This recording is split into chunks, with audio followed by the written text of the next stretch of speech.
Good morning students. हम लोग Galton के दूसरे क्लास में आ गए हैं और यहाँ पे हम लोग एक गॉल्टन के संबंध में और साइकोलॉजी को उनका कंट्रीब्यूशन साइकोलॉजी के लिए क्या था, ये हम लोग बाद में देखेंगे। मैंने पिछले वीडियो में ही आपसे कहा कि गॉल्टन एक वर्सेटाइल जीनियस थे और बहुत ज़्यादा क्यूरोसिटी थी उनके अंदर। तो इस आधार पर उन्होंने अपनी जो अध्ययन की जो बहुत बड़ा स्कोप उन्होंने चुन लिया और उस काम को वो करने लगे। अब आइए यहाँ पे हम लोग आगे की बात करते हैं। बहुत ज़्यादा अध्ययन कर रहे थे, हमेशा घूमते रहना और उसके बाद से फिर उनका अपने मुल्क को आ जाना, और ये चीज़ उन्होंने बहुत अच्छे ढंग से अपनी पूरी की। चलिए आइए अब हम आगे बढ़ते हैं। गॉल्टन ने अपनी यात्राओं का विवरण प्रस्तुत किया। जो भी जर्नी वो कर रहे थे उन सभी जर्नी का डिटेल्स उन्होंने लिखा, जिसके लिए और बहुत डिटेल में लिखा कि कहाँ कैसा पेड़ पौधा जानवर, उन सबों के बारे में उन्होंने बहुत डिटेल में लिखा। इस चीज़ के लिए जियोग्राफिक कल्चर ऑफ जियोग्राफी ने, रॉयल जियोग्राफिक सोसाइटी ने 1854 ईस्वी में गॉल्टन को एक पुरस्कार भी दिया। रॉयल पुरस्कार उनको मिला। उनकी पुस्तक यात्रा की कला, द आर्ट ऑफ ट्रैवल, 1855 में प्रकाशित हुई और उन्होंने इसको छोटे छोटे फॉर्म में पहले भी प्रकाशित किया था, लेकिन बुक फॉर्म में आर्ट ऑफ ट्रैवल ये उन्होंने 1855 में प्रकाशित कर दिया, जिसके लिए उसे इसी यात्रा के विवरण को प्रस्तुत करने के लिए रॉयल जियोग्राफिक सोसाइटी ने उनको प्राइज़ भी दिया था। अच्छा, उनके बहुमुखी वर्सेटाइल जीनियस होने का क्षेत्र कहाँ कहाँ प्रकट हुआ, ये भी बहुत ज़्यादा कहाँ कहाँ वो प्रकट हो रहे थे और कहाँ कहाँ उनको देखा जा रहा था। तो ये चीज़ है कि 1800 में, उसके बाद जब वो जर्नी से लौट के आए तो उनकी शादी भी हो गई और उसके बाद से वो फैमिली भी बहुत ही ज़्यादा वर्सेटाइल थी, बहुत ज़्यादा बड़े बड़े, बहुत सम्रांत परिवार था वो। उसके बाद उन्होंने एक अध्ययन किया और वो स्टडी ये थी फिंगरप्रिंट्स की। आप सुनते हैं फिंगरप्रिंट, डिफरेंट सीरियल्स में आप सुनते हैं, फिर फिंगरप्रिंट की बात आती है। अभी आप लोग आधार कार्ड बनाते हैं, उसमें आपका फिंगरप्रिंट लिया जाता है। तो आपको पता है ये गॉल्टन ने ही फिंगरप्रिंट की खोज की थी कि किसी दो आदमी का फिंगरप्रिंट जो है वो सेम नहीं होता है। ये बात की पहचान जो है वो फिंगरप्रिंट का अध्ययन उन्हें रहती दुनिया तक, गॉल्टन का ये अध्ययन दुनिया में रहेगा, क्योंकि इस फिंगरप्रिंट के से लेके अभी हम लोग भी यूआईडी बना रहे हैं या आधार कार्ड बना रहे हैं। कहीं भी आप फिंगरप्रिंट डालिए, किसी भी कॉलेज में आप अपना फिंगरप्रिंट डालते हैं तो हमारा अटेंडेंस बनता है, बायोमेट्रिक्स बनता है। तो ये फिंगरप्रिंट की जानकारी जो है, इसका जो अनुसंधान है, ये भी गॉल्टन ने ही किया था और जिसका पूरी दुनिया की पुलिस जो है उसका इस्तेमाल आज भी कर रही है। पॉजिटिव भी हो रहा है, नेगेटिव भी हो रहा है। तो ये जो अनुसंधान है ये गॉल्टन का किया हुआ है। अब छाप अलग है और उनकी छापों के आधार पर लोगों की पहचान की जा सकती है। फिंगर, बहुत सारे फिल्म्स में आप देखिएगा, ग्लास दिया, और आप सीआईडी में देखिएगा और बहुत सारे सीरियल्स में भी आपको दिखाया जाता है फिंगरप्रिंट्स। ये गॉल्टन की खोज है और रहती दुनिया तक ये कायम रहेगा, क्योंकि इस पर बहुत ही ये खोज बहुत इम्पॉर्टेंट हुई। और उसके बाद से लेकिन गॉल्टन की 1850s में गॉल्टन की सेहत पर भी बहुत ख़राब असर पड़ा, तो वो उनकी यात्राएं जो है वो बंद हो गई, जो वो घूमा करते थे। तो ये यात्रा जो है उनकी बंद हो गई और वो थोड़ा परेशानी में आ गए। लेकिन उन्होंने क्या किया कि अब यात्रा पर जाने वालों का प्रशिक्षण शुरू कर दिया। How to travel, how to live, कैसे ट्रैवल करें, कैसे आप कैंपिंग करें, ये सारी चीज़ें उन्होंने। और फिर युद्ध में जाने वाले लोगों का, जो क्रीमिया में युद्ध चल रहा था रूस के विरुद्ध, उसमें सभी की देखभाल करना शुरू किया और वहाँ अपॉइंट किए गए। और उसके बाद गॉल्टन फिर पलट के किधर आए, मीटियोलॉजी, जिसको मतलब मौसम विभाग की तरफ आ गए और मौसम का जानकारी देना उसके लिए चीज़ों को, क्योंकि जर्नी के दौरान उनको इन सब चीज़ों का बहुत बहुत बड़ा अनुभव उनके पास था कि हवा किस रुख में चलती है, कितना प्रेशर होता है, कितनी सारी चीज़ें होती हैं। तो उसमें उनका जो है ऋतु इतने बड़े पैमाने पर और बहुत बड़े पैमाने पर उन्होंने मानचित्र भी बनाया। मानचित्र मतलब नक्शा बना बना के वो दे रहे थे। तो गॉल्टन का ये अध्ययन बहुत ही इस दिशा में भी उन्होंने, मेट्रोलॉजी में भी उन्होंने, यानी मौसम विभाग के साथ काम करने में भी काफ़ी मदद अपनी की और उन्होंने इस पर बहुत काम किया।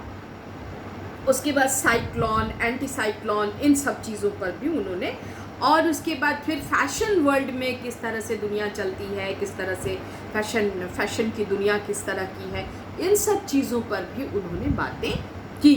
और सुंदरता जो है, फीमेल ब्यूटी किस तरह से डिस्ट्रीब्यूटेड है ऑल ओवर द वर्ल्ड, उस पर भी उन्होंने अध्ययन किया। दीज आर द कंट्रीब्यूशंस हैं उनके जनरल लेवल पर, साइकोलॉजी में नहीं, लेकिन उन सभी चीज़ों का जो रूल्स वो अपना रहे थे वो धीरे धीरे साइकोलॉजी की तरफ उनको ला रहा था।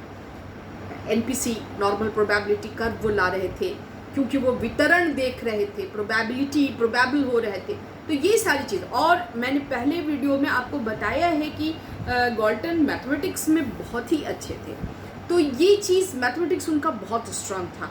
तो साइक्लोन, एंटी साइक्लोन और मानचित्र बनाना और ये सारी चीज़ें जो उन्होंने की, और ब्यूटी का डेफिनेशन, और कैसे ये वेशभूषा और फैशन के आधार पर लोगों को एक्सप्लेन करना कि कौन व्यक्ति कहाँ का है, ये सारी चीज़ें जो अध्ययन उनके थे वो बहुत ज़्यादा फ्यूचर ऑफ ह्यूमन रेस पर भी उन्होंने काम किया। ये सब गॉल्टन के बहुत बड़ा। और गॉल्टन ने एक बार ये जानना चाहा कि पागलों को कैसा अनुभव होता होगा। What type of personality has, कितना, मतलब इस तरह से सोचने के लिए आज के लोगों को अगर कहा जाएगा तो कहा जाएगा कि पागल है।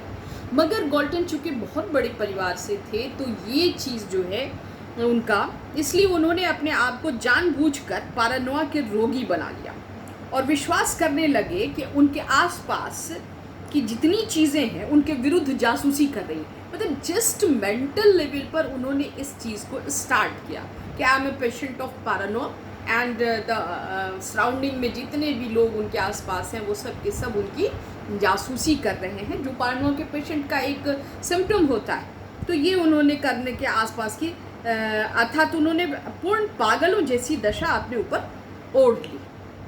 ये काम वो अक्सर वो ऐसा करते थे। दवा को चखने के मामले में भी उन्होंने स्वयं को ही सब्जेक्ट बनाया था।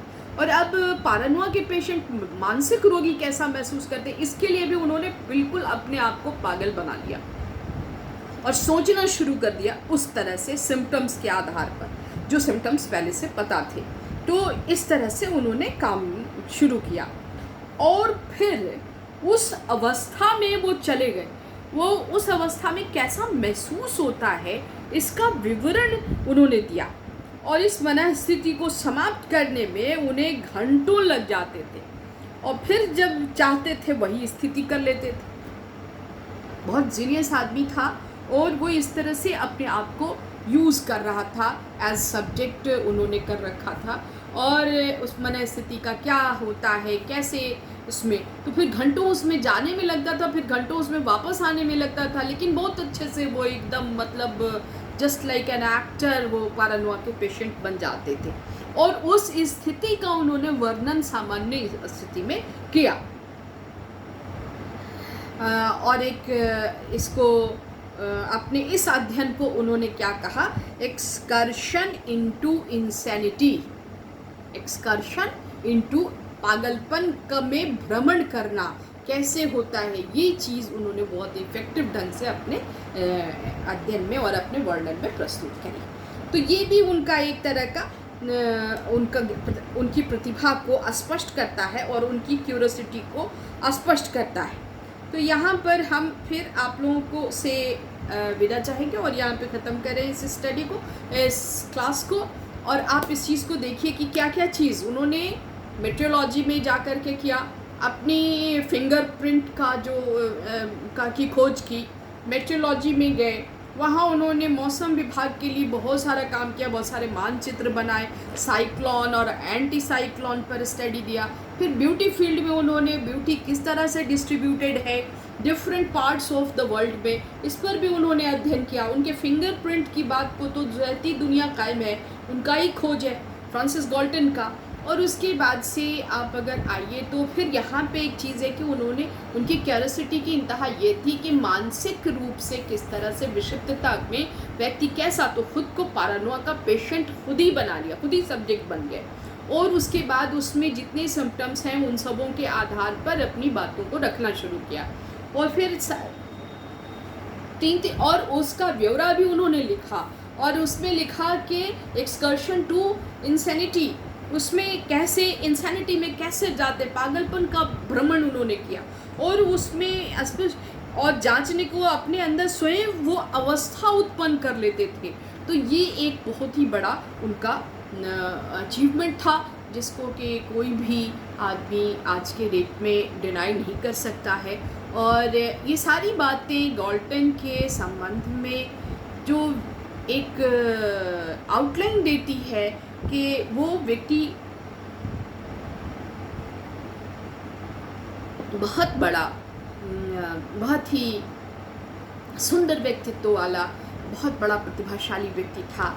और उसने, अब हम लोग इस वीडियो में यहीं पर ख़त्म कर रहे हैं।